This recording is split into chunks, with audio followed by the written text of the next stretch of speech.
بسم اللہ الرحمن الرحیم۔ السلام علیکم، اسلامک قصے چینل میں ویلکم کہتے ہیں ویورز۔ آج آپ کے ساتھ حضرت نوح علیہ السلام اور طوفان نوح میں بچنے والی بڑھیا کا واقعہ شیئر کرنے والے ہیں۔ جب حضرت نوح علیہ السلام کشتی بنا رہے تھے تو ایک مومنہ بوڑھی عورت روز اللہ کے نبی کے پاس اپنی گٹری لے کر آتی اور کہتی، اے اللہ کے نبی، کب کشتی روانہ ہوگی؟ حضرت نوح علیہ السلام فرماتے، ابھی دیر ہے۔ وہ عورت شام تک بیٹھی رہتی اور پھر اٹھ کر چلی جاتی۔ ایک دن حضرت نوح علیہ السلام نے فرمایا کہ اے عورت، جب جانا ہوا تو تمہیں بتا دیا جائے گا۔ یہ عورت واپس چلی گئی اور انتظار کرنے لگی کہ کب نوح علیہ السلام بلائیں گے۔ اس دوران عذاب آ گیا اور کشتی روانہ ہو گئی، لیکن حضرت نوح علیہ السلام نے اس عورت کو نہ بلایا۔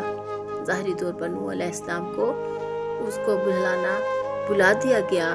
جب طوفان تھما تو ایک دن حضرت نوح علیہ السلام کے دل میں محبت اٹھی کہ شہر کو دیکھوں۔ جہاں سے چلا تھا وہاں آئے اور قریب جا کر دیکھا تو ایک جھونپڑی میں دیا جا رہا تھا۔ حضرت نوح علیہ السلام نے دیکھ کر چونک گئے کہ روئے زمین پر کوئی ایسا گھر بھی ہے کہ اتنے عظیم طوفان کے بعد بھی جس میں چراغ جل رہا ہے۔ انہوں نے وہاں تکبیر بلند کی تو وہ عورت سامان لے کر آ گئی اور کہنے لگی، یا نبی اللہ، کیا کشتی تیار ہے؟ چلیں۔ حضرت نوح علیہ السلام نے حیرت سے اس کو دیکھا اور کہا، رکو بڑھیا، کیا تمہیں کچھ بھی پتہ نہیں چلا؟ وہ کہنے لگی، یا نبی اللہ، کیا نہیں پتہ چلا؟ کہا، اتنا بڑا سیلاب آیا، بارش آئی، تمہیں کچھ بھی نہ پتہ چلا؟ بڑھیا کہنے لگی، یا نبی اللہ، بس ایک دن بادل گرجے تھے اور کچھ ہلکی سی فوار پڑی تھی۔ حضرت نوح علیہ السلام حیران ہو کر آسمان کی طرف دیکھنے لگے اور کہا، میرے اللہ، یہ کیا ماجرا ہے؟